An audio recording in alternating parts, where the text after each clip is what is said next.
My mother had the audacity to bring my ex-girlfriend to my wedding, so I kicked them both out of the wedding. She hates my wife and always wanted me to marry my ex. My entire family is taking her side. AITA. I am 30, started seeing June F29 about 3 years ago. My mother has never really liked June for a couple reasons, the main one being the fact that June didn't let my mom push her around. She kept firm boundaries, which I really admired, and she even helped me do the same. My mom hated this, calling June controlling and wishing I hadn't broken up with my previous girlfriend Margot, who my mom loved. I was with Margot for 5 years, and it was horrible. Margot was very controlling and manipulative and always guilted me into things I wasn't comfortable with. But thanks to support from friends and my sister, I was able to leave her. It was hard, but I had help and my life has improved since. My mom was very upset with this, but relationships didn't last, so she eventually let it go until I started dating June about a year later. When June and I announced our engagement, my mom didn't freak out, which was weird considering my mom hates June. She was very calm, but I just took it as she was finally accepting this, and so I didn't think much of it.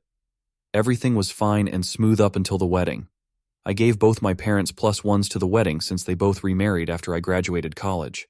So I'm not close to their spouses, but gave them the option of inviting them. We had a very small ceremony, just immediate family and a few close friends. After the ceremony, me and June went to take pictures and then met back with everyone we invited to the reception, which was pretty big. When we got there, my sister and June's best friend maid of honor ran up to us in a panic. Before they even said anything, I spotted it. My mom was at the table with my dad's wife, and Margot. I wanted to freak, but June kept me calm.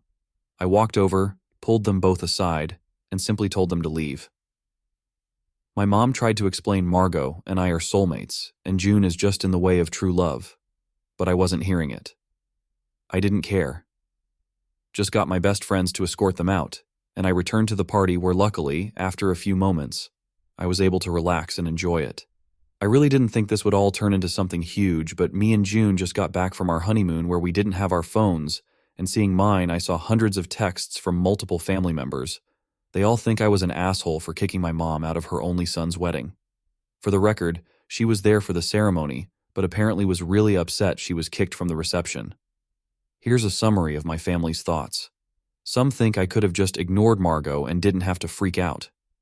A few others, including my dad, think I should have just kicked Margot and let my mom stay, but after the stunt my mom pulled, I didn't want her there either. I'm starting to second-guess myself since everyone is really mad. June and my sister are on my side, but I fear my dad may be right and I should have just let my mom stay and made Margot leave. So I've come to Reddit AITA. My narcissist and controlling wife thinks she is superior to me. She does not work, stays at home, and demands me to do household chores after work. She always blames me for anything that goes wrong and never takes my side. I had an accident and she told me it's my fault. I told her my life would be better without her. She stormed off and is texting me continuously, demanding me to apologize. I can't take it anymore. I'm going to divorce her. AITA. My wife Anne and I have been married for 13 years. I am 43 and she is 46. We do not have children. When we first began dating, nobody could make me happy like Anne. She always seemed to know exactly the right thing to say to me when I was down. But over the past decade or so, she has really started to show her true colors, and a lot of what her ex-husband said to me about her has begun to make more sense. For example, I have a very high-stress job. People bring me problems, and I fix those problems. But when I get home, 9 times out of 10, Anne just has more problems to throw onto my plate. She doesn't work, so she's free to do anything she wants to solve said problems during the day, but lately she has even begun making lists of things that she wants me to do after I work all day. But my biggest issue with Anne is that I can't ever really open up to her about anything. Whenever I talk about something bad that happened to me, she'll either try to one-up me or agree with the person who wronged me. Last Friday, I had a horrible day. There was an enormous problem at work that basically all fell on my shoulders to solve. When I was crossing the street after work, I had a green signal, and a bicycle blew through a red and side-clipped me. The cyclist yelled expletives at me and then rode away. I thought about calling the police because it was technically a hit and run, but there was probably nothing they could do. When I got home, desperate, I talked to Anne about what happened. She listened, and then immediately took the cyclist's side. I reiterated that the cyclist ran through a red light, to which she responded that cyclists aren't obligated to stop. When I told her she was wrong and tried to put the issue to rest, she began frantically Googling laws. She found that in our state, they can treat lights like a stop sign. She began triumphantly reading the law to me loudly, word for word, getting louder when I kept trying to tell her that I wasn't interested. At the end of her spiel, she gave me this incredibly arrogant look as if she was right. I just stared at her for a second and said that my life would be better without her. She got incredibly upset, shrieked at me until her voice was hoarse, and then packed a bag and left to stay with her parents.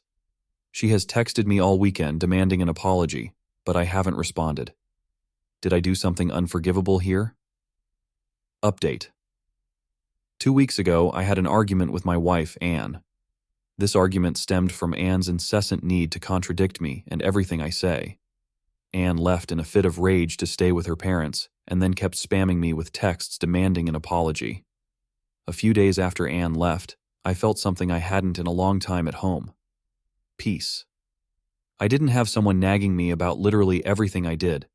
I didn't have to eat my meals in the correct order, something about pH balance that she probably saw from some brain rot creator on TikTok. I didn't have to wash my feet after getting home. I could actually enjoy myself, which is impossible when Anne is around because I found many years ago that she tends to get the most aggressive when I seem like I'm either in a very good or very bad mood. I then did something I never thought I'd do. I reached out to her ex. He was more than eager to talk about Anne and her shenanigans, so we met up for drinks. He and I both had near-identical experiences with her. Anne is, through and through, a pretty horrible person, especially to her romantic partners. He cited irreconcilable differences for divorcing her, where it was no specific event, but just a long list of terrible interactions and coming to the realization that he detested her as a person. During this time, Anne went silent on me. I used this lull in our relationship to visit a lawyer, who told me that due to the nature of laws in our state and the fact that Anne is able-bodied and educated, the chances of me ever having to pay alimony are basically zero. I called Anne at that point. She, for some reason, still expected an apology. I told her that I wanted a divorce. She threatened to take everything from me. I said she could try, but any further contact should be done through my lawyer.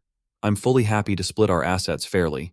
I'm fairly sure that Anne will agree to any deal that gives her more than half. It's just the way she is. And if it's a 55-45 split, I don't care. All I'll have to do is act like she got the better of me, and since she's an idiot, she'll happily agree. My boyfriend got into a terrible road accident. I refused to help him because of a deal we made. AITA. My boyfriend was in a car accident. He broke his left leg, ankle, and forearm, and he'll be out of commission for at least 9 months. Overall, he's okay, and I'm glad and thankful for it. So why aren't you helping him? Because I said I wouldn't, and I'm sticking to my guns, but it's getting harder to do so every day. You see, my boyfriend is a reckless driver. He eats, drinks, not alcohol, doesn't like beer or spirits, and is always on his cell phone whenever he's driving.